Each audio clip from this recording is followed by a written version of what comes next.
Audio Jungle. Between Ukraine and Russia.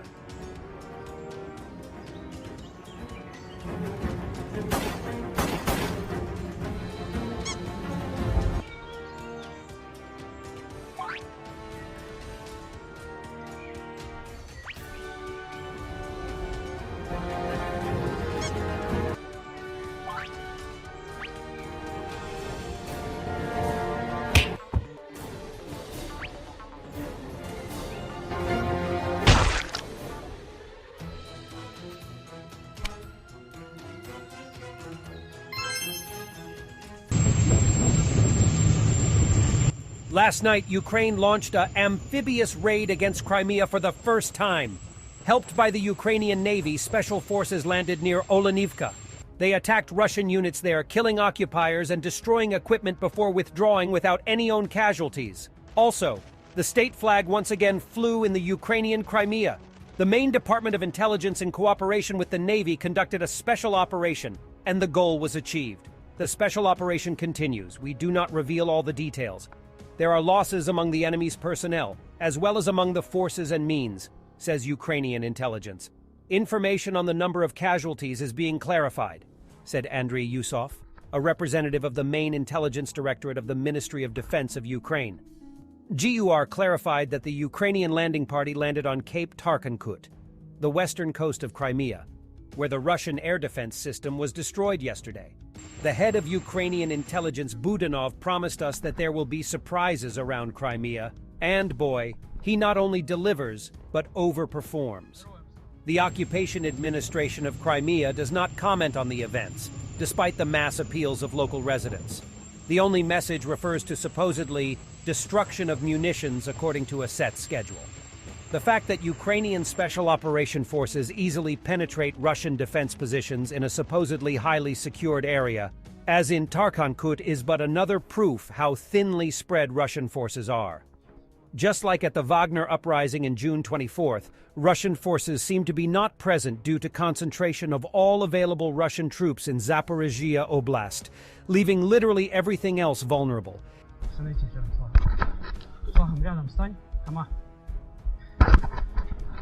The Russian Ministry of Defense has claimed that the raid by Ukrainian special forces last night on a beach resort in northwestern Crimea resulted in the death of 15 to 20 Ukrainian soldiers, after a security guard in his underwear was able to pin down the soldiers near the beach until a Russian rapid response force arrived. Clowns.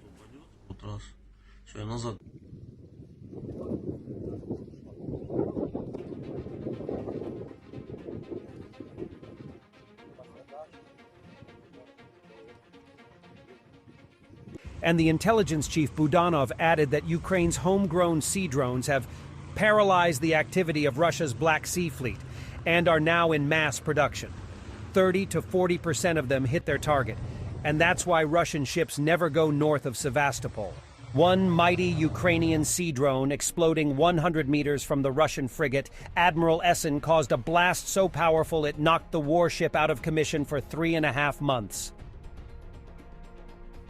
Security Service of Ukraine showed to CNN an experimental drone which was used to attack Crimean Bridge. Its name is Sea Baby, and it has 850 kilograms of explosives. It's exactly what the drone pilots saw. Thermal imagery, the water rippling as up to a ton of explosive approaches the bridge. The feed then obviously went dead as it hit the concrete. Russian officials said 2 civilians died in the attack. Cameras on the bridge captured the first blast on the road section.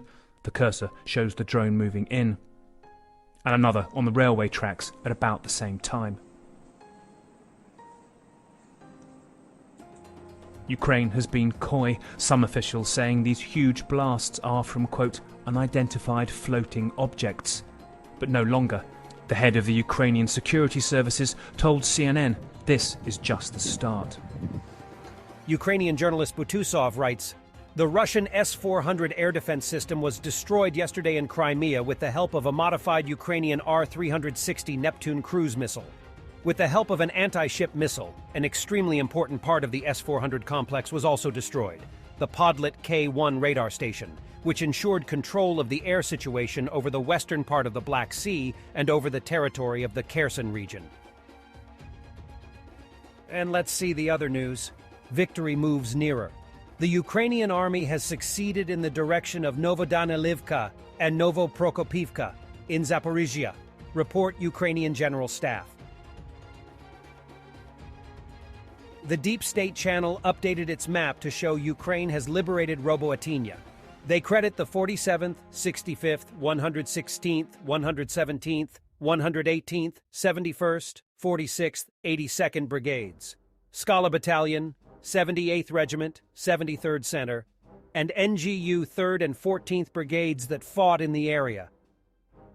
Video of the Ukrainian military launching a Manpads missile at a Russian fighter, probably Su-30, from a boat during the battle near Boyka Towers in the Black Sea.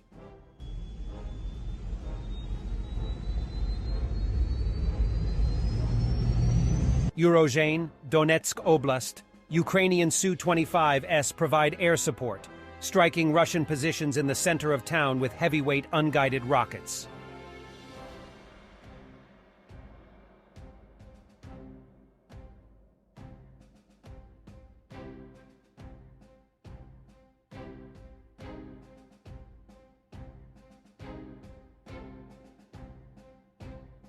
The Second Army of the World.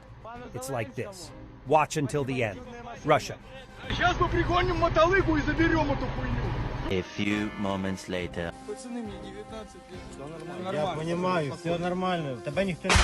Immigrants who recently received Russian citizenship are being handed military conscription notices in Chelyabinsk. Putin is getting desperate, it seems.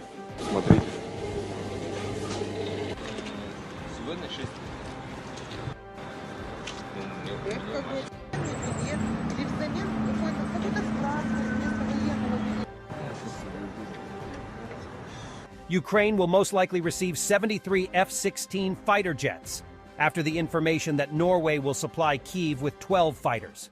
Let's be clear, this is a serious number of the best fourth-generation fighter jets in the world. Russian Air Force will be suppressed in Ukraine, that's for sure.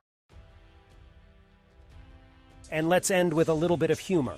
You know, when Ukraine was addressing the world countries about planes, this is not what we meant. President Zelensky commented on Prigozhin's plane crash. Ви знаєте, коли Україна говорила і зверталась до країн світу щодо літаків, ми не це мали на увазі. Не скажу вам відверто. Ми мали на увазі зовсім інше, і ми хотіли підтримку, хоча, напевно, це також в якомусь сенсі слова точно допоможуть. А що стосується, по-перше, ми не маємо відношення до цієї ситуації. Це точно. Я думаю, всі усвідомлюють, хто має відношення. A little humor. Ukrainian soldiers have successfully tested the anti-drone system provided by Hungary. От або в'їби, або не в'їби.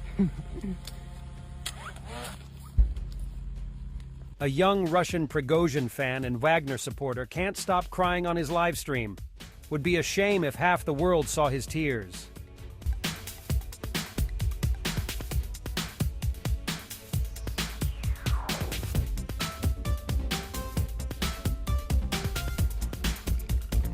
Si no puedes aportar económicamente al canal, suscríbete, comenta y comparte, esto ayudará mucho a seguir informando.